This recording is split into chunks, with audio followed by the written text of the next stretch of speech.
Hello प्यारे बच्चों, welcome to my channel math example. आज हम आपको इकाई का अंक ज्ञात करने का तरीका बताएंगे, जिसमें पहला क्वेश्चन ये है, इकाई का अंक ज्ञात करने के लिए गुणनफल में इकाई का अंक कैसे ज्ञात करें उसका तरीका बताएंगे। जैसे इसमें क्या है कि आप यदि लॉन्ग मेथड से करेंगे तो बहुत टाइम लग जाता है, इसको हम शॉर्ट तरीके से बताएंगे। शॉर्ट तरीका ये है कि आप सबसे पहले क्या करो, इधर से मल्टीप्लाई करना चालू कर दो। इकाई के अंक की गुणा, इसकी गुणा इसमें करी, फिर जो आएगा, अब देखो 8 दूनी 16, तो यहाँ क्या आया हमारा 16, तो 16 आया, तो इसका इकाई का अंक क्या बचा 6। इस 6 की गुणा किस में कर देंगे, इसमें लास्ट में 6 8 48, तो यहाँ क्या आ जाएगा हमारा 48। अब इस 8 की गुणा किस में करेंगे, 6 में, तो 8 छंग 48, तो हमारा इकाई का अंक क्या आया इसमें 8, तो इकाई अंक क्या हो जाएगा हमारा 48 आया, तो इकाई अंक हो गया 8। यही हमारा आंसर हो जाएगा। फिर समझ लीजिए, अब क्या है, जैसे इसमें इकाई का अंक निकालना है, हम क्या करेंगे कि इकाई के अंक की ही आपस में गुणा करते जाएंगे। जैसे 8 दूनी 16, तो यहाँ कितना हो गया 16, ये 16 लिख दिया मैंने यहाँ, तो अब 16 हो गया, तो इसमें इकाई का अंक क्या है 6, तो 6 की गुणा किस में करेंगे 8 में, 8 संग 48 ये रहा हमारा। ठीक है, अब क्या करेंगे, अब 8 48 के में इकाई का अंक क्या है 8, तो 8 की गुणा किस में करेंगे 6 में, तो 8 छंग 48, तो क्या हमारा आंसर आया 48 में इकाई का अंक क्या है 8। यही हमारा आंसर हो जाएगा। नेक्स्ट क्वेश्चन बताते हैं। जैसे घातांकीय संख्याओं में इकाई का अंक, वे क्या था, वे गुणनफल में इकाई का अंक ज्ञात करना था। यहाँ पे क्या करना है, घातांकीय संख्याओं में इकाई का अंक, मतलब जिन पर घात हो उन संख्याओं का इकाई अंक ज्ञात करना है। मैंने नोट लिखा है, यदि घातांकीय संख्या के आधार में इकाई अंक 0 1 5 6 हो, ऐसे घातांकीय सवालों में वह अंक इकाई का अंक होगा। मतलब घात के क्वेश्चनों में अगर इकाई का अंक पूछा जाए तो हमेशा ध्यान रखना है कि अगर इकाई का अंक 0 1 5 6 में से कुछ भी हो तो वही इकाई का अंक हो जाएगा। जैसे पहला क्वेश्चन हमारा ये है,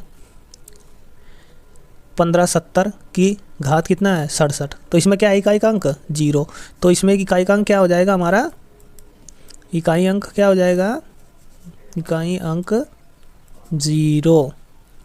अब ये क्वेश्चन है इसी तरह, इसमें क्या है, बस ये ध्यान रखना है कि 0 हो 1 हो तो इकाई अंक वही रहेगा 1। इसमें क्या है 5 तो 5 वही रहेगा। इसमें क्या है 6, तो इकाई अंक 6 ही रहेगा, 5 इकाई अंक 6 ही रहेगा। यही हमारे आंसर हो जाएंगे।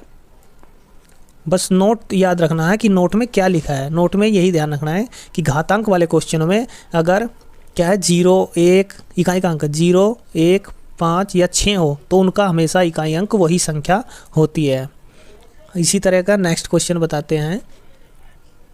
जैसे ये क्वेश्चन है हमारा, तो नोट भी लिखा है मैंने फिर इसमें, यदि घातांकीय संख्या में इकाई अंक 2 3 4 7 8 9 हो तो तब घात से 1 कम करके 4 से भाग दे दो, जो शेष बचेगा उसमें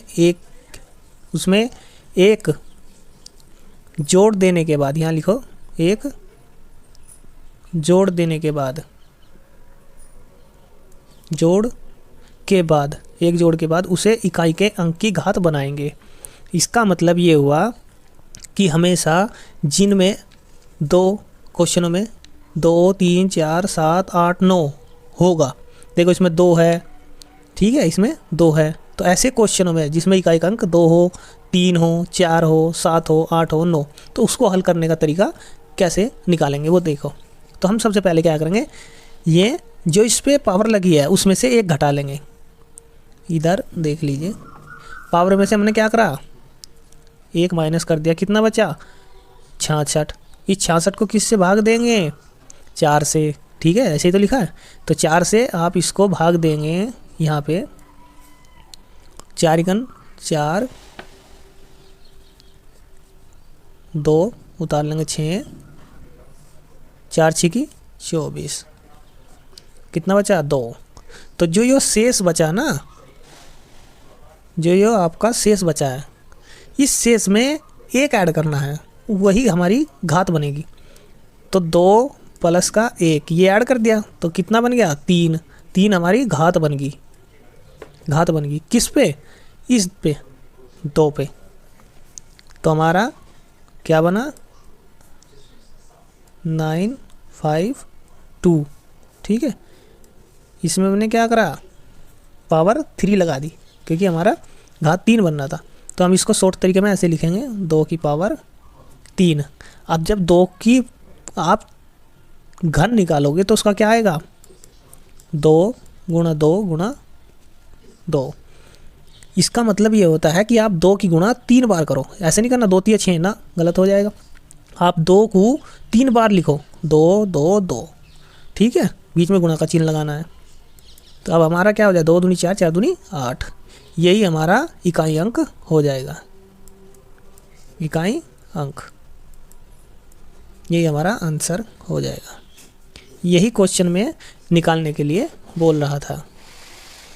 हमेशा बस ऐसे क्वेश्चनों में यही ध्यान रखना है कि यदि घातांकीय संख्या में इकाई का अंक 2 3 4 7 8 9, यहाँ पे इकाई का अंक ऐसे सवालों में 2 की 2 आ जाए, 3 आ जाए, 4 आ जाए, 7 आ जाए, 8 आ जाए, 9 आ जाए, तो उनको इकाई का अंक निकालने के लिए यही विधि आपको अपनानी है।